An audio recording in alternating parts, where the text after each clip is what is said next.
Hello, my absolutely beautiful Gemini friends, and welcome to your horoscope for April of 2023, where Gemini, this month, we have got beautiful Venus coming into your sign, which is always exciting, and we get a bit magnetic, we get very attractive, we can pull things to us a lot more quickly. We're also, though, going to see ruling planet Mercury stepping into its retrograde in the energy of Taurus, so a little review on the table for us, and let's not forget that April begins eclipse season for us here in 2023, with 29 degrees of Aries being lit up. We're going to have a conversation about what's been going on in the 11th house for you, and it's just a sneak peek of things to come in your social zone as we move forward into 2024, where we will officially travel fully in that Aries and Libra nodal axes. Okay, so lots going on this month, but before we get into that, make sure you get your digital transit calendar so you can continue to track transits with me every week, get breakdowns on how to use it. It comes right to your phone,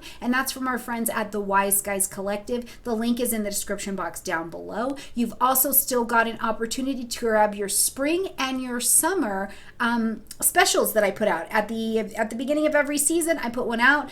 The calendar is incredibly booked, so I decided to put them out together. So make sure you grab and take advantage. The spaces are limited. If you need a reading, you need a chart, you need any of the astro things that I can help you with to understand this language better, click in the description box down below. I've got tons of information for you, okay?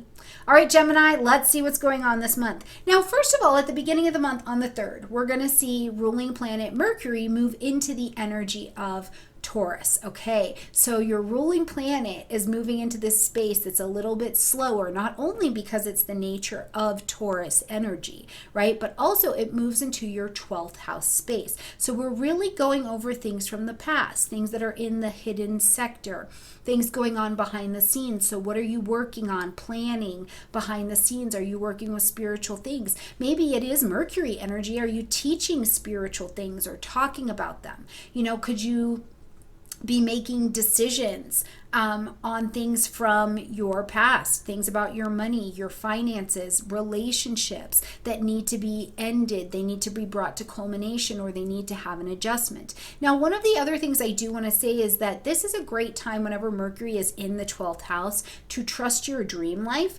trust symbols that you are seeing. You know, if you're seeing 1111, if you're seeing 222, if you out of the corner of your eye see that spot of light go by and you've previously asked a question, or you're not paying attention to something and you see it go by, pay attention to what is going on. The communication signals are working just fine under this particular energy. Now, something else that could be going on is that people in your life, in whatever your connection is to them, that are in specialized populations. So I'm thinking babies, elderly people, maybe someone is in the ICU. Maybe someone is deaf. They are blind. They are a specialized kind of population.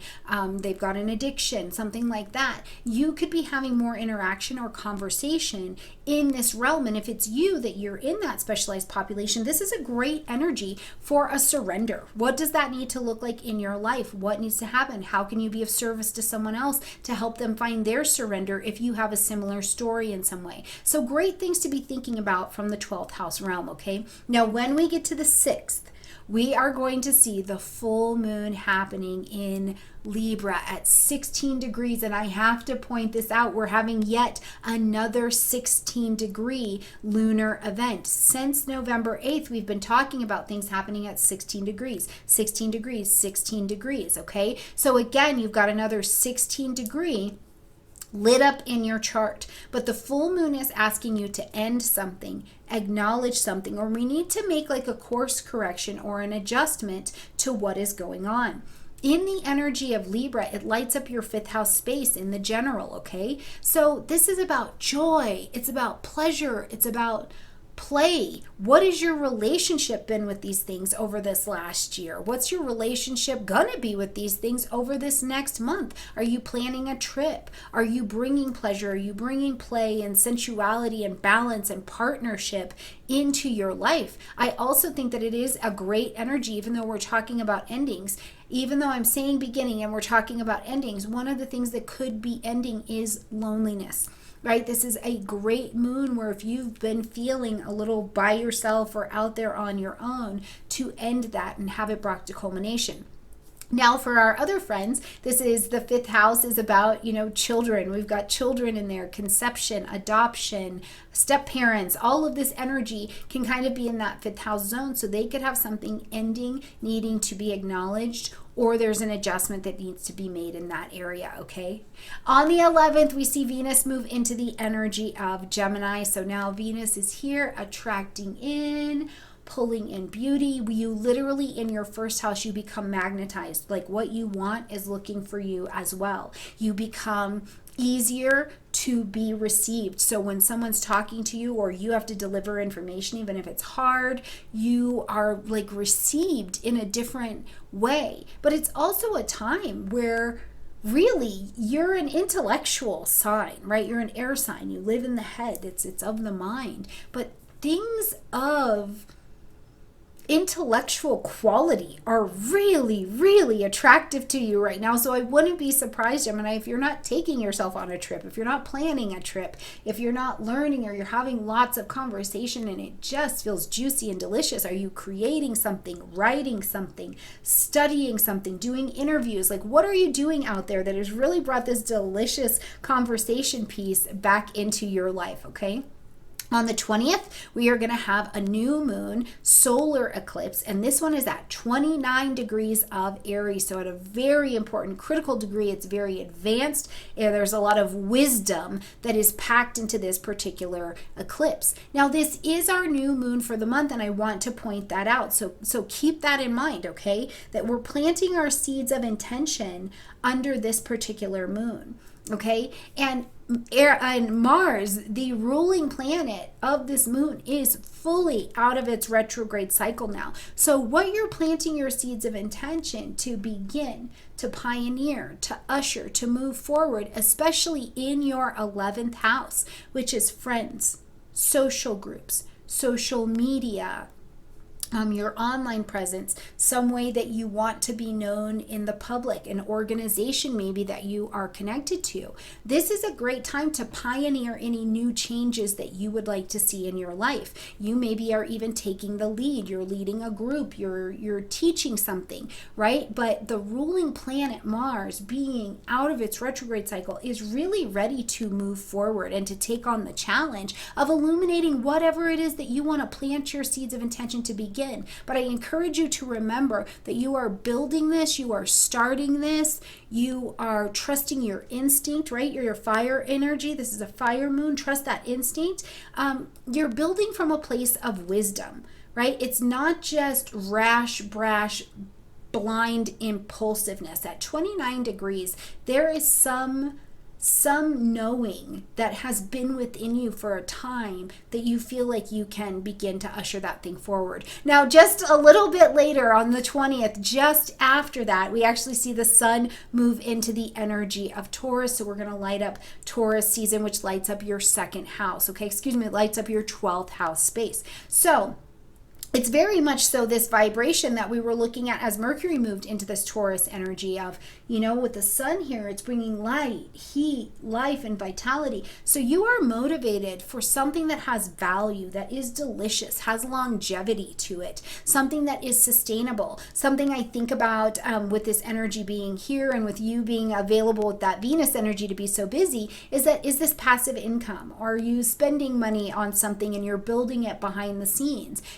Is this something sensual? Are you working? Are you releasing the energy from your hips because you're remembering, I lock emotions in my sensual hip space, and when I open that, I gain access to a different value of freedom that is connected right to my sensuality, right to my sexuality, right to my money, right to my relationships. You've got a whole season to really be delicious in that 12th house space, okay? On the 21st, we are going to see Mercury step into its retrograde. Now, I want to be clear here. So first of all, If we back up just for a minute, and should be on the slide, to the 7th, we see Mercury start its pre-retrograde shadow energy, and this is at 5 degrees of Taurus, okay? So at 5 degrees of Taurus from the 7th on, start paying attention to what's coming up for you in this 12th house vibration, so that by the time we get to the 21st and we see Mercury take its retrograde in this 12th house vibration, you know what you're looking at, okay? You're like, oh, wait, I saw that. This came to my table on this date at this time. I know all about that, and now I will review it. So you're going to watch your chart between 15 and 5 degrees of Taurus, and this is what we're reviewing in this cycle. Now, Mercury will come fully out of its retrograde cycle in Taurus in this earth energy on May 31st. So buckle in for the long cycle, really. April 7th to May 31st, there's a lot of review that is going on. And it also means, too, that your ruling planet is going to continue to move slow. You're moving in this lusciousness of Taurus. The delays, things taking longer, things being drawn out are very, very real when we're talking about plans that are happening under Taurus energy, and then you flip that planet into retrograde. So delays in relationship, delays in finance, things like that you can really see as the retrograde kicks off, but it is nowhere near the end of the world at all. I will tell you, Gemini, that I think April has a lot to offer. I think that the reevaluation of your finances, your shadow side, has the potential this month to bring 6 months worth of real change to your table in terms of what you want to put your energy into, right? The doors that you're like, I really had this ambition of this over here, and it turns out I want to go this way because this is the thing that's been coming to me and my intuition, and I'm just willing to say, forget it, I'm going to trust it, and I go this way, and you see yourself in a much different alignment. All right, my beautiful Gemini friends, I've lost my clicky. Have an absolutely gorgeous month. I love you a ton. I look forward to catching up and seeing what April brings into your manifestation spheres. So I will see you next time. Bye, Gemini.